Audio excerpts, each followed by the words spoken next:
Hello and welcome to the Upgrade School Marketing Podcast, the podcast for busy school marketers. I am Matt Soul. I'm the Director of Marketing and Communications at Chapel Hill Chauncey Hall School in Waltham, Mass.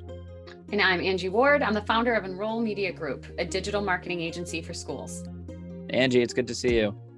You too, Matt. How's everything going? It's good. I feel like I'm seeing everybody on social media, everyone working in schools and consultants, and everybody's at conferences and kicking off the new year. So it's busy for everybody. It's good to see everybody moving around.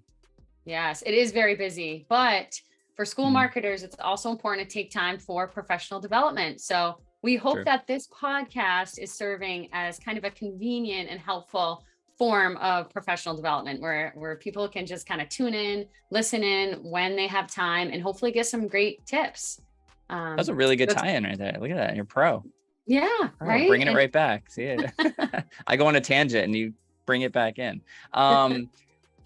But, in professional development, I think, we keep saying episode after episode that, this topic is one of the most talked about topics. And, but this one is actually really one of the most talked about, especially over the past, 2 years and a lot of questions about how do schools use this super popular social network, TikTok, and use it appropriately, use it well, use it to inspire your current families and students and give them a look inside your school, but also use it to attract people and to bring people in who are not currently part of your community. So this is a great talk today.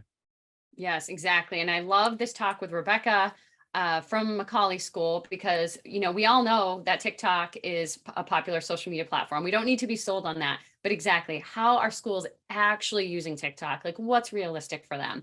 So before we jump in this conversation with Rebecca, we'll just tell you a little bit about her. She's been working in marketing and advertising for almost 10 years. Prior to working at Macaulay, she worked in legal marketing and advertising as a freelance designer and marketing consultant. She has a BS in advertising from the University of Tennessee and a master's in communications and public relations from the Newhouse School at Syracuse. She's married, has 2 cats, a dog, and a guinea pig. Perfect. All right. And let's jump into our talk all about TikTok with Rebecca.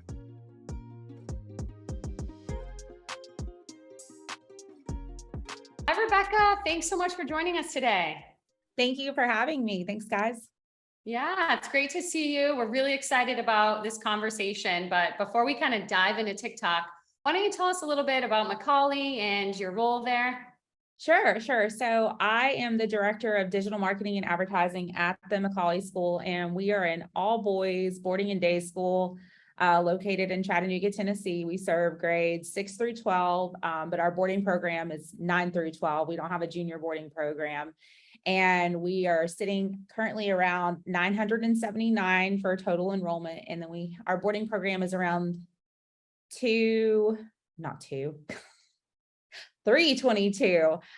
So it's been growing, and we have a very vibrant campus, and it's in a very urban area. So it's quite unique, but yeah, so it's a little bit about Macaulay. That's great. I have never been to Chattanooga, but it is one of the cities I'm going to try to get to in the next couple of years. We work with a couple schools in the area. So tell me a little bit about how TikTok got started at Macaulay. I had the pleasure of seeing you present at a recent ASAP conference, and I think it's just a really cool thing that Macaulay is so active on TikTok, and I think our listeners would love to know how that came to be. Sure. So, in a way, I guess you could call Macaulay the early adopters of TikTok. So I started at Macaulay in 2019, the fall of 2019, right before COVID hit. And when I first got here, TikTok had just kind of started becoming a pretty prevalent thing. And I had always been a big fan of Vine. And when I saw what TikTok was becoming, and started hearing kind of the murmurings of students being on TikTok, and then being bombarded with the onslaught of marketing articles about, oh, TikTok's a new big thing, look what's emerging. I went to our head of school and just said, Lee, I really think that Macaulay should have a presence on TikTok. And I think this is where we're going to be able to find our prospective families and students, especially with Facebook kind of phasing out, Twitter's kind of phasing out in terms of age groups, and Instagram's a little steady, but this is the new and upcoming thing that I think a lot of our target audience is going to be flocking to. And I think it's also a great way for us to show a different side of the brand that's not as polished as the other stuff we've been able to put out.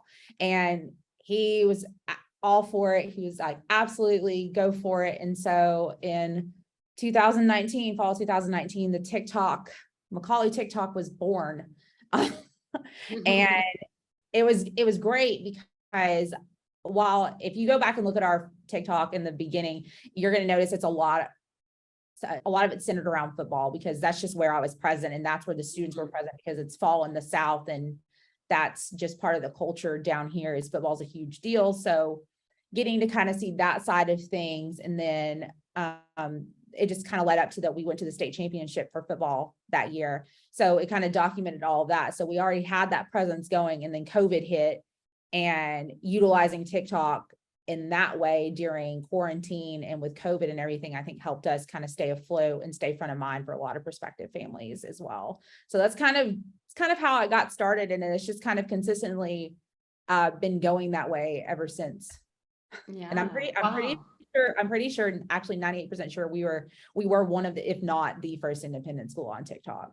Wow, that's awesome. So it's been We almost can claim that. We'll claim it right here.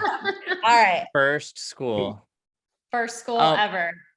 And then with your, so kicking it off, what's been your involvement with it since it kicked off? So how much, what's it look like in working with it? How much of your day are you spending? Who are you working with in putting these together? I always say TikTok's like a rabbit hole, because once you get on there and you continually scroll through the news feed, that's what I do to relax now in my spare time when I'm at home. So I'm constantly saving stuff, and I'm like, oh, this is a good idea. This would be such a good idea. One thing that we're doing, you're doing research. It's important research. Yeah. You're not just yeah, I'm constantly doing research, because that's the one thing about TikTok is you have to stay with what's on trend. And one of the questions I've always gotten asked is, well, what about Instagram Reels? Because Instagram Reels was made as a response to TikTok by Meta.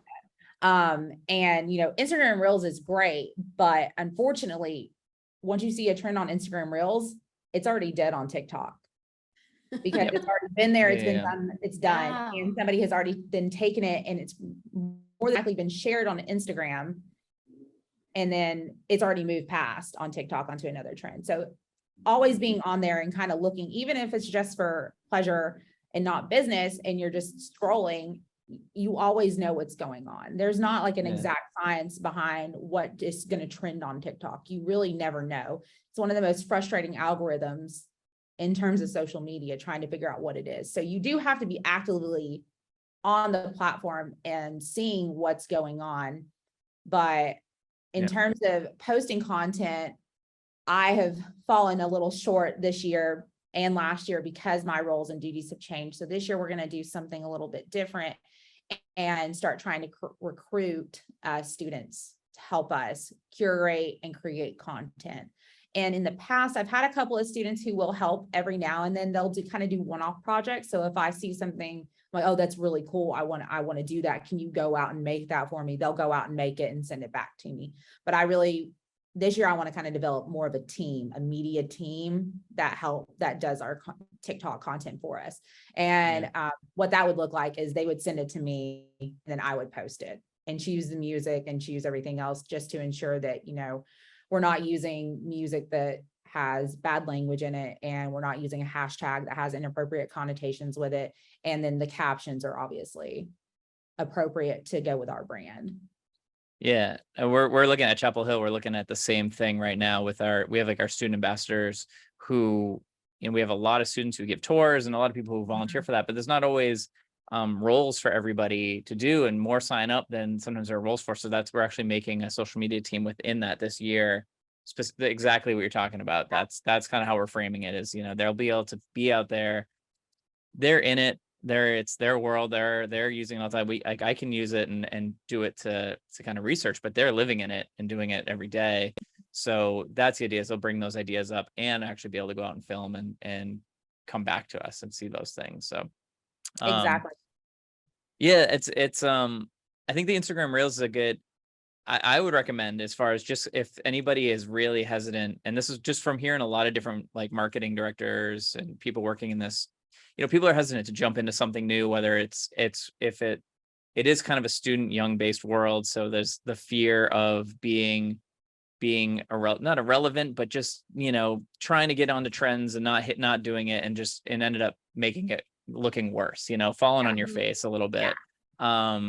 So I think that there's some fear with that. Instagram Reels, I would say, are a good kind of gateway if you do want to just get a sense of like the types of things you can put together and get an idea. We put a few of those together, and it does just kind of help it seem a little more manageable to be like, okay, it's not, you're just kind of finding the right song, you're finding the right thing to piece it together with, and it can make it a little less scary, I think, as making that jump.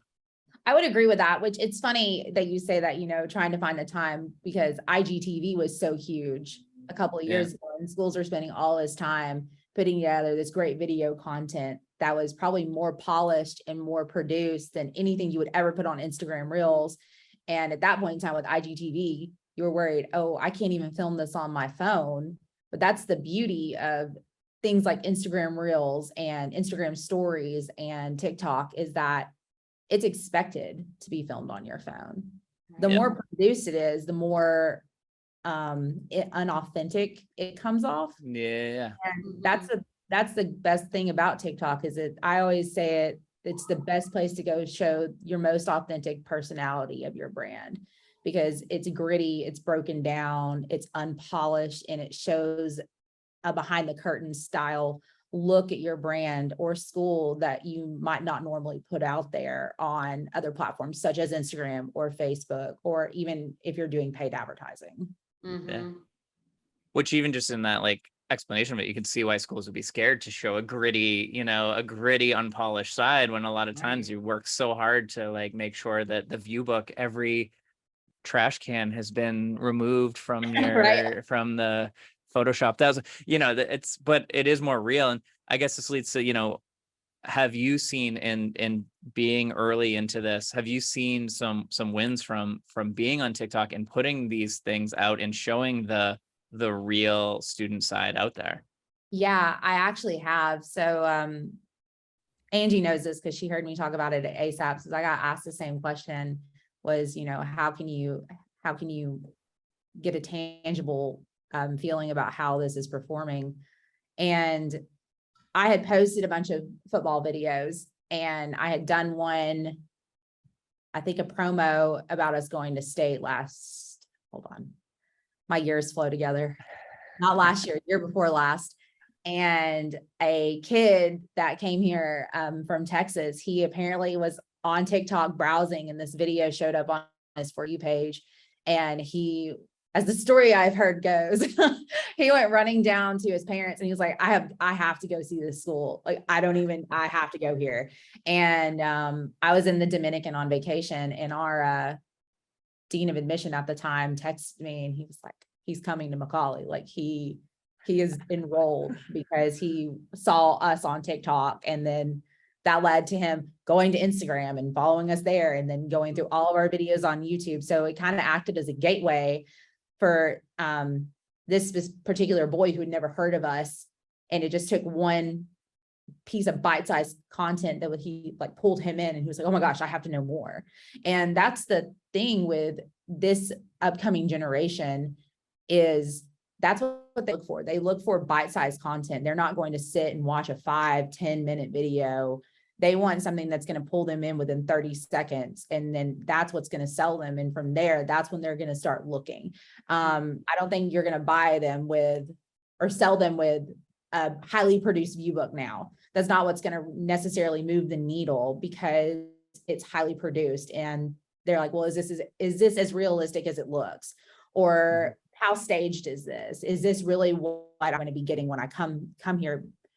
Because authenticity is really the name of the game now. And that's what a lot of people look for, is how authentic is this? What is the authentic experience going to look like?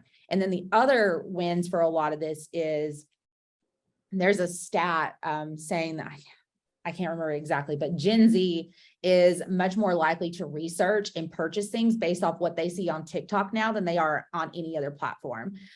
And so they'll engage with you. They're more likely to engage with your brand on platforms like TikTok and ask questions. And I've had several times on the most obscure videos of kids going, oh my gosh, I want to come to your school. How do I do that? Yeah. And I engage back with them and I say, oh, the first thing you need to do is go submit an inquiry form and go talk to an admission officer, come visit campus, all of that kind of stuff. So I think in a lot of ways, TikTok is acting as this opening for these prospective students to see something they haven't seen before, which then leads them into that further next step. If you want to look at it through the funnel, it's pulling them into awareness when they wouldn't have been there before. And then that's leading them to go tell their parents. And then parents are starting the consideration process and interest process and starting to research. And that's where the rest of your other stuff comes into play. So in a way, it kind of helps round out this full marketing approach that all marketers are trying to achieve every year. Exactly. And it also speaks to your target audience, which is in growing numbers, the student themselves, not just the parents. The students are a part of the high school that they're going to. They're part of that process. So I love that you're able to produce content that is literally lead generating, but also it's brand awareness. It's accomplishing a number of goals. Can you tell me a little bit about any TikTok fails or mistakes or any content that didn't go well, that you want to share so that our listeners can maybe learn from your experience? Sure. I'm not going to ever refer to anything I've ever posted out on TikTok as a fail, because the one thing that with the algorithm with TikTok is you never necessarily know what's going to hit. You really don't. So I would say for anyone starting out, don't be discouraged because your numbers aren't what you think they should be. For example, I just did a media day with our football players 2 weeks ago, and I did some behind the scenes content thinking to myself, God, this is going to be so great. Like, this is going to hit. It's going to be fantastic. This is what people want to see. And it got 1,000 views. I was like, well, crap. Yeah. But then, the video before that was just a random play. I happened to be just picked up my phone and recorded at lacrosse at our semifinals game, this great comeback pass that he did. And that got 31,000 views. So you just really never know. I know that, so kind of a fail, I wouldn't say it's a fail, but it's something that I know that schools are concerned with, is that I've been asked for, how do you deal with the comment section? Because things can go awry so quickly. And it is true. There's been instances where, especially if I post sports related content, that you'll get people from rival schools or just schools and other schools in general who come on in content and they say kind of nasty things or this school's greater than this school, blah, blah, blah, blah, blah. And I've been asked, how do you monitor that? How do you deal with that if you don't have time? And it's a general concern, but it's the same thing we have to do with everything. Every platform is social listening and being engaged and seeing what's being posted. And if it is a concern, TikTok has the ability to turn off comments on your videos, but don't be afraid to delete comments. I delete comments all the time. If I just think they're out there and unwarranted, I delete them. But also the good thing about TikTok is, like with every other social media platform, they have a tone of voice that you can use for your audiences. Twitter is more factual and like right now and here, boom, boom, boom. And you can kind of be, I think one of the girls at Tabs from Emma Willard said, I feel like I can be weird on TikTok for the school brand. Like, it's more of a weird voice. And then Facebook, is more directed towards parents. And then Instagram, you kind of have that fine line. You toggle between alumni, parents, and current and student prospective families. But then TikTok is really this place for it's geared towards kids. So if I get like a negative comment, and I think it's like one, that if it's a school who's like, oh, we're better than you, the emoji of like the smiley face, it's just like the grimace. Yeah. I post that a lot, and I took a note from our videographer's book on YouTube, when he responds that way to comments just like that, like, oh, our school's so much better than your school. And he's like, and like, so it's you don't have to necessarily like directly respond, but showing that also shows, it's okay. Well, that's part of the cost, I think. Like that's part of the cost of doing that is, you're going to reach a lot more people, but with more people and more engagement, there's more engagement in all ways. So absolutely. I think that's probably a better problem to have than to post a video on Facebook and have 43 people see it and you get like one comment that says like, not, that. And I would just as a, I think you've been talking about audiences and trends and things too. I mean, that news has been kind of on the wall for a while, I think, but the writing's been on the wall for that of just where people are going. But I think everything has its own, even LinkedIn has its own place. I know Angie, you have a lot of great uses for LinkedIn for schools, but for reaching students and prospective students, that Instagram and Facebook combined don't even come anywhere near what you're getting on TikTok. So it's got to be a part of at least your conversation and planning. It's so important. Mm-hmm. Yeah, and you had mentioned, Matt, earlier, schools kind of diving into Instagram Reels at first, if that's kind of where they want to try it out. If that's where they want to try it out and they're kind of, I don't know if I'm going to start a TikTok or not, take those Instagram Reels and post them to TikTok and just see how they do. And at least you're kind of like putting your toe in the water and just getting some content up there to let people know that, hey, we do have a TikTok, we are out here. And another great thing to do is cross-posting from TikTok, but saving your video from the actual TikTok platform, because it puts that TikTok with your at whatever your username is in the sidelines, and then posting that to Instagram Reels, because then that's going to let people know, oh, they're also on TikTok. Let me go there and look. Yep. Mm-hmm. That's how I started kind of seeing a lot of the trends is the cross posting of all of those for sure.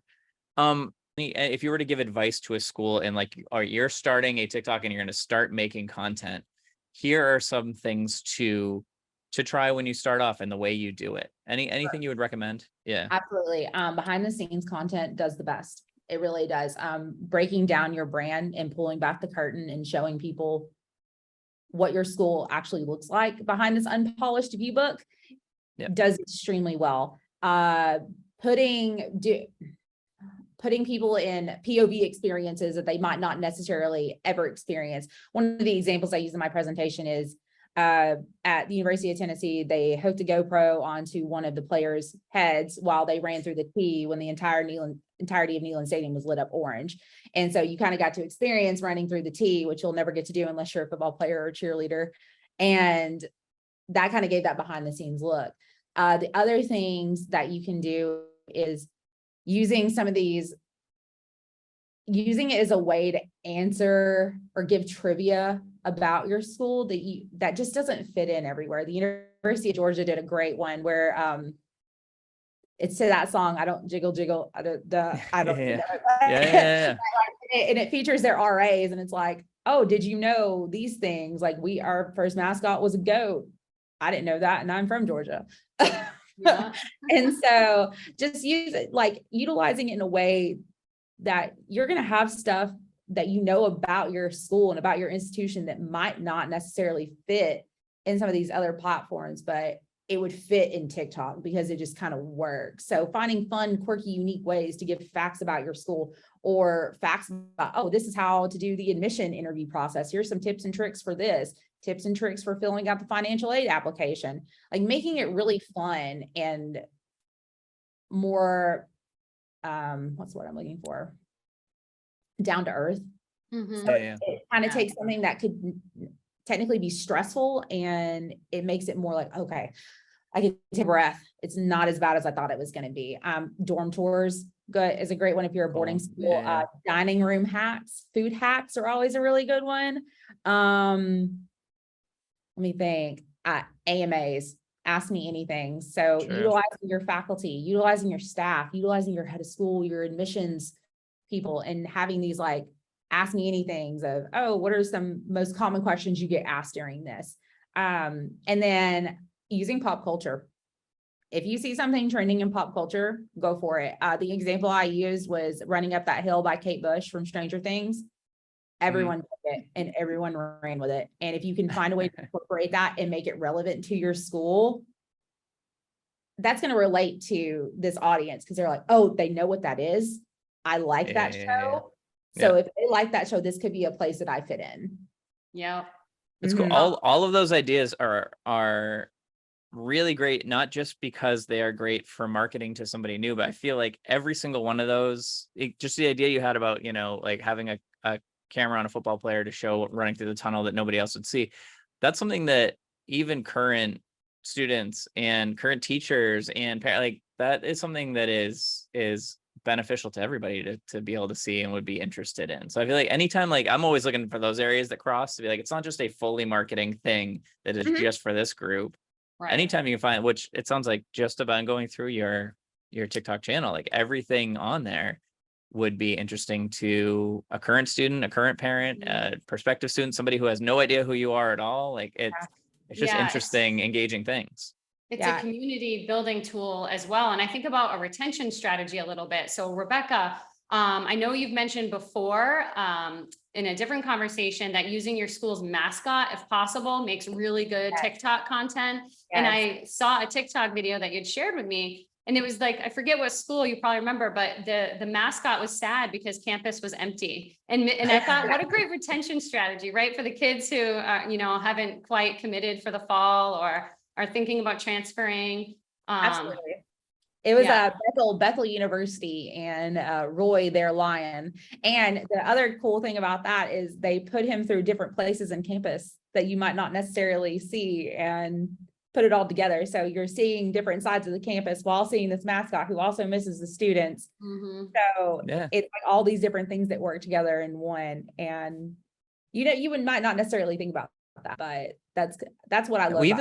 We even saw too, Angie, you had mentioned in a previous episode, Emma Willard School doing a great job on TikTok, and I went through that. They did fundraising on there. Like they talked about, they announced some of the success they had in fun, and they did it in a way that the students were announcing it in a super fun way, and like it just. I think there's a lot of opportunities to do those things that for development purposes as well. Yeah. Oh, absolutely. And like that's the one thing about TikTok is don't pigeonhole yourself. Don't think you have to do this one type of, that we can only feature this one type of thing about the school. It's really about the entirety of the school. So admissions, development, school life, alumni, current students, prospective students, all of it kind of fits into one thing. And then what's really interesting is for some schools who are kind of on the fence, oh, I don't know if I want to do this and I don't want to pull the trigger. At ASAP's Porter Gowd, do you remember their thing, Angie? They had Brink. Yes, they had all this video content and I go, guys, this is perfect for TikTok. Like this would fit in so well. So going back and looking through your content and you would be so amazed at what you already have that would fit so perfectly on that platform, because it is all about being torn down and back to the basics and this really authentic look. I mean, that's all I can keep stressing is just be authentic, show a different side of your brand and your school that you might not necessarily have been open to showing before, because this is where it's accepted. Yeah, absolutely. That makes a lot of sense. Thank you so much, Rebecca. This has been such a great conversation. I'm sure our listeners are going to find it really helpful because we get asked a lot from schools. Should we be on TikTok? What are other schools doing? So I'm sure this is going to be really helpful. So thanks again for coming on. And if any of our listeners want to get a hold of you or check out Macaulay's TikTok, how can they do that? Sure. So if anyone would like to get a hold of me, you can always just shoot me an email at my work email, Rebecca Kidd, KIDD @macaulay.org. And then please go follow us on TikTok. We're easily to find. We are Macaulay, or you can just type in Macaulay School. Give us a follow, give us some likes. Thank you so much. This was you definitely made it less scary for me. So I'm sure it'll be less scary for everybody else. So thank you so much for taking the time. Thank you guys. Thank you for having me. Wow, so many good tips from that conversation with TikTok. I'm feeling inspired right now. I'm going to get on TikTok as soon as we're done this recording.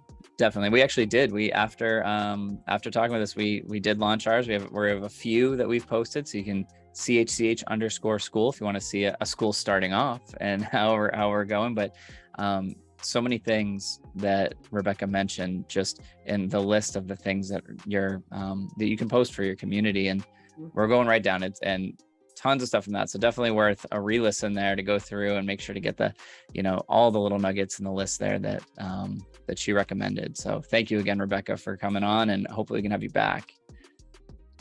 Definitely. Great conversation. And before we wrap up today, we need to give our A+ shout out to a school marketer or marketing team. Who do you have this week, Matt? Yes, we have a website shout out for our A+.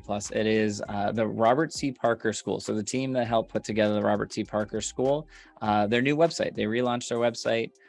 They worked with Design TLC on that. And so it's parkerschool.org if you want to check out their newly launched website. I think they did a really great job laying it out. All the calls to action are right there up front. All their marketing language is nice and clear. They have a really clear color palette, and it really guides you down as you go down the page into all the information with them in a great order. So just have been checking out their site. Love seeing when new sites are launched, and they did a really amazing job. So great work to that crew that put that together. Nice work. Yeah, definitely. I love that site. I'm really happy for them. Well, great. Well, thanks so much for listening, everyone. All right. Yep. So check us out on LinkedIn and subscribe at upgradeschoolmarketing.com, and we'll see you next time.